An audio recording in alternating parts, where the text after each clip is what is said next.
السلام علیکم ورحمۃ اللہ تعالی وبرکاتہ۔ محترم سامعین حضرات، امید رکھتا ہوں آپ سب خیر و عافیت سے ہوں گے۔ میرے بھائی اور دوستو، آج کے ویڈیو ہے قوم عاد کے حوالے سے۔ قوم عاد ایک ایسی قوم تھی جو بڑے طاقتور تھے۔ 40 ہاتھ جتنا قد، 800 سے 900 سال کی عمر، نہ بوڑھے ہوتے، نہ بیمار ہوتے، نہ دانت ٹوٹتے، نہ نظر کمزور ہوتی، جوان تندرست و توانا رہتے۔ بس انہیں صرف موت آتی تھی اور کچھ نہیں ہوتا تھا، صرف موت آتی تھی۔ ان کی طرف اللہ تعالیٰ نے حضرت ہود علیہ السلام کو بھیجا۔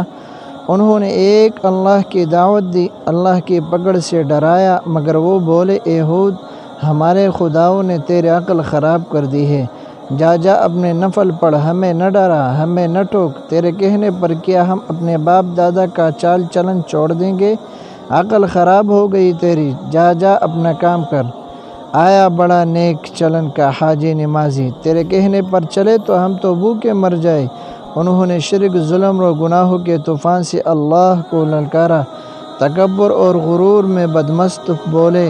فَأَمَّا عَادٌ فَاسْتَكْبَرُوا فِي الْأَرْضِ بِغَيْرِ الْحَقِّ وَقَالُوا مَنْ أَشَدُّ مِنَّا قُوَّةً أَوَلَمْ يَرَوْا أَنَّ اللَّهَ الَّذِي خَلَقَهُمْ هُوَ أَشَدُّ مِنْهُمْ قُوَّةً وَكَانُوا بِآيَاتِنَا يَجْحَدُونَ۔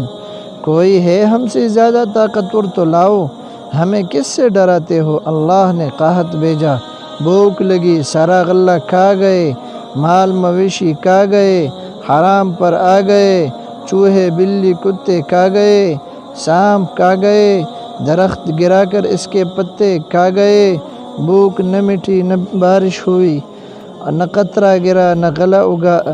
پھر تنگ آ کر اپنا ایک وفد بیت اللہ بھیجا۔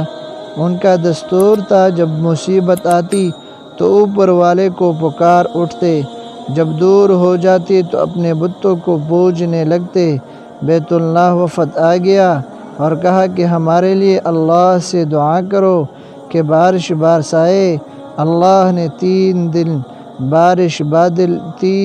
تین بادل پیش کیے، کالا، سفید، سرخ۔ اللہ نے فرمایا، ان میں سے ایک کا انتخاب کرو۔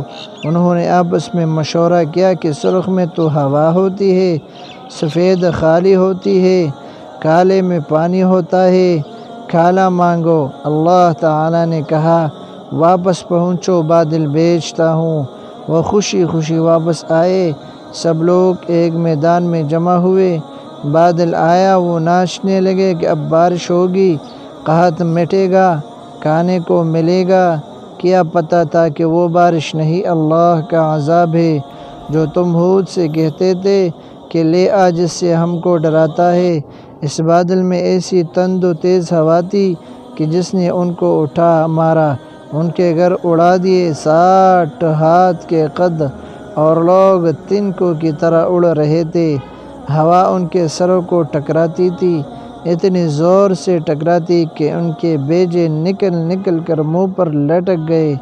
بعض لوگ بھاگ کر غار میں گھس گئے کہ یہاں تو ہوا نہیں آ سکتی، مگر میرا رب کا حکم ہو کر رہتا ہے۔ ہوا غار میں بگولے کی طرح داخل ہوتی اور ان کو باہر اٹھا کر پھینک دیتی۔ اللہ نے فرمایا، فَهَلْ تَرَىٰ مِن بَاقِیَةٍ، کیا کوئی باقی بچا ہے؟ اللہ تعالیٰ نے ان کو ہلاک کر کے دکھایا کہ جب تم اللہ کی، اس کے رسول کی نافرمانی کرو گے، اللہ تم پر ایسی جگہ سے عذاب بھیجے گا جہاں سے گمان بھی نہ ہوگا۔ جو گناہ قوم عاد نے کیا وہ ہم نہیں کر رہے؟ کیا ہم اللہ کی حدوں کا پار نہیں کر گئے؟ کیا ہم نے اللہ کو اپنی نافرمانی سے نہیں للکارا ہوا ہے؟ توبہ کرو میرے دوستو، اللہ سے ڈرو، قرآن پڑھو۔ جن گناہوں کو ہم معمولی سمجھتے ہیں، اللہ نے ان گناہوں پر پوری قوم زمین بوس کر دی ہے۔